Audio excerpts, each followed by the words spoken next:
Здравейте! Аз съм Мартин Грабовски и днес ще ви срещна с Байстамат, поредния изпаднал жалък маргинал от клаката на нашето общество. Той не е ром от цигански тип, не е дори скапан, прикрит гей. Байстамат е само един от многото окъсани, опърпани, излашкани от мизерията, анално обидени от прехода българи от пенсиониран тип. Той е ветеран от партизанското движение, някога активен борец, а днес просто жалък, шибан, ненужен домоуправител. На образцов ход! Ясно, ясно. Повтарям, на образцов ход! Спокойно, човече, само се успокой. Сега. Напипай! Няма спокойно, няма... Напипай! Байстамате, разкажи сега на всички, човече, разкажи за този необикновен образцов ход. Значи, аз съм домоуправител на образцов ход Ж в жилкоп акация. Чакай, бе, човече, какво е това жилкоп? Това е някакъв термин от миналия век, уважаеми зрители. Ти живееш в миналото, бе, човече. Ти живееш още в шибания 16-17 век. Не живее там, бе! Ам живее в жилищна кооперация Акация. Жилищна кооперация Акация. И Рима даже си има. Ти си направо шибан жалък поеде, човече. Напипай! Добре, ясно. Ти чел ли си Смирненски? Я ми кажи. Жълта преса ли чета? Да продължавам ли? Да, продължай, човече. Разкажи сега, защо е толкова специален и образцов жалкият и опикан вход? Вече не е опикан. Откакто ме избраха за домоуправител, смеят ли да пикаят? Смеят ли? Въведах образцова дисциплина в ход Ж. Първо турих чугунена врата с 2 ключалки и кофар. Защото само ни обират. Входа го оградих с ров и образцова мрежа с бодлива цел да ни влизат наркомани.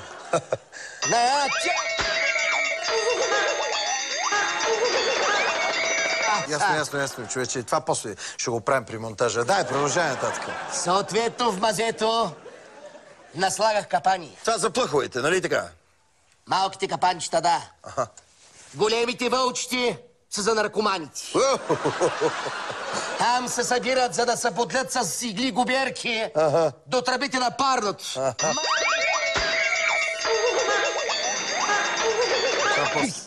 После при монтажа. Дай, човече... Значи, знаеш, що наркоман, що нещо излових.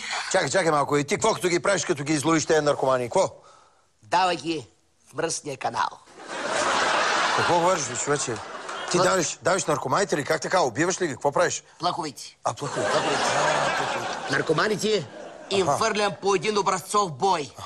И да видим, смеят ли да се върнат? Не смеят, нали? Напротив, смеят. Те са много жилави, бе. Обаче, аз от терасата на втория етаж ги бия с бринкет. Ти си садист, бе, човече. Ти си направо болен мозък. А ти си луд за връзване. Обаче ми харесваш, да ти кажа. Не съм садист, бе. Домоуправител съм. Така ли? И средношколците от хода ги отучих да пикаят по коридора. Така. И да пихтунят. Как така ги отучи, бе, човече? Това са скапани тинейджери. Те не могат да бъдат отучени. Как? По стените монтирах инсталация. Вързах я с травопоста. Пуснах ток. 250, 260 волта. Хубав образцов ток. Кът пикаят, гърмят кът бушони. Шо средношколец, шо нещо изгърмя с опърнена коса. Средношколцкере! Ти си образцов, шизоидно перверзен маняк. И повече ми харесваш, да ти кажа. Я кажи, какъв е този скапан тефтер, дето си го донесъл тук? Мазно. А не е тефтер. Какво е това нещо? Той е до моята книга.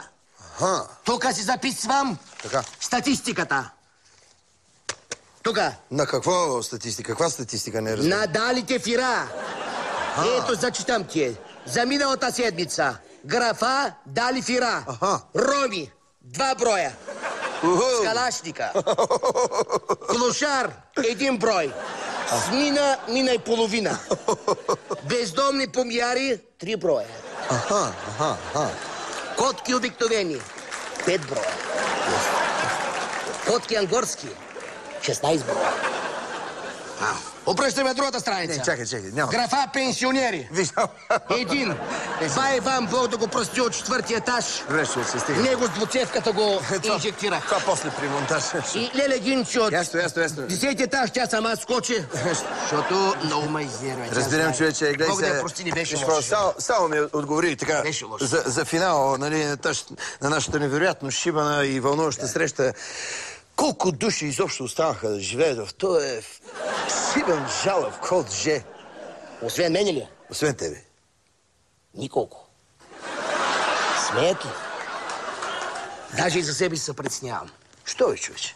Защото миналата седмица поставих една мина, ма не помня къде я поставих. Ето, уважаеми зрители, това е Байстамат. Кажете, господине, доктор